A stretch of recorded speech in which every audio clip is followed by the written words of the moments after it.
We're going to take a look at how we apply our wood grain and dye sublimation finishes. We are a decorative licensee, one of a handful in the United States.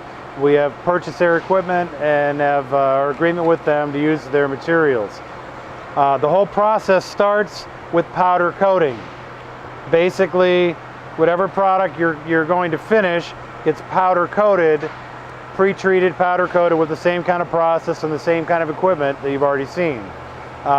This powder coating is a special polyurethane, which means it has a slight transparency to it. Once the product is properly cleaned and powder coated, it's then brought over to this area where it's wrapped in a film. Now, the film is a textile that has a computer-generated image printed onto it with special dye sublimation inks. And it could be a wood grain, it could be a marble, it could be a camouflage, it could be blue jean. There's a whole variety, as you kind of saw earlier on. The base of the process starts by taking the product. This is Earl. Earl's our star employee in the dye sublimation area. He basically takes the product and is going to make a bag for the product to be in for this process. He does that using a two-sided tape. Lay the product out, tape one side,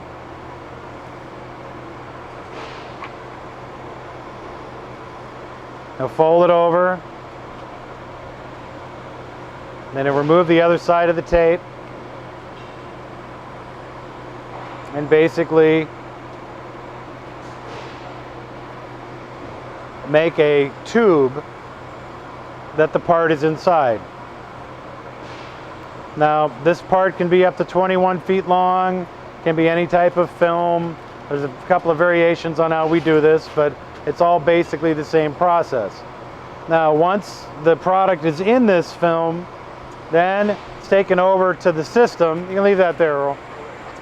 Taken over to the system, and this is the system that we purchased from Decorative. It's basically, the bag is attached at both ends to a vacuum system that draws a vacuum and pulls all the air out of the bag, giving you a very, very tight seal between the film and the product.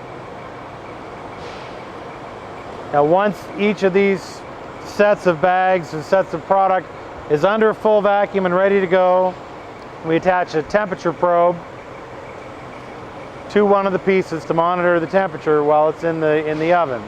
And what happens is, under vacuum, at temperature, as the temperature rises, the images, the dyes, vaporize or sublimate. They go from a solid to a gas. They transfer into the powder coating. And once the process is complete, the vacuum is released, the parts come out of the oven, and voila, you've got your wood grain pipes. We need to stand back, and in it goes. That'll be in there until the metal reaches the proper temperature. Now, if you come over here, you can see some product that we've already done.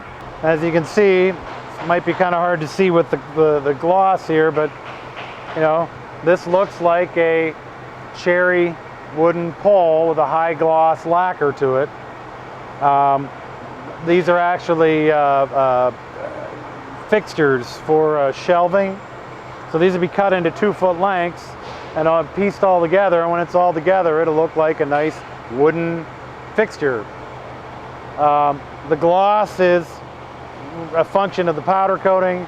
There's gloss, matte, texture, variety, light, dark, a variety of different types of finish. Now, when the parts come out and the vacuum is released, you can see there's no image left here where the film was in contact with the part. All of the dyes have been transferred into the product. So once the process is complete, you remove the film and you have your product. This is not like a lamination. This is not like a sticky piece of vinyl with a fake wood grain put on it like your microwave or your alarm clock. This process is utilizing environmentally friendly powder coating, no solvents, no VOCs, no toxic waste, It's non-flammable, non-hazardous material. And on top of that, it gives you the beautiful look of wood grains, marble, stones, and computer-generated images of all different varieties. The vacuum has been released and actually reversed, inflating the bags and separating the film from the product. It's very hot, but if you're careful, you can peel this apart,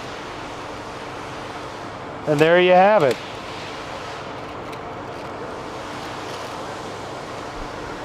Wood grain pieces of metal pipe. When they cool down, we'll take the film off, clean them up.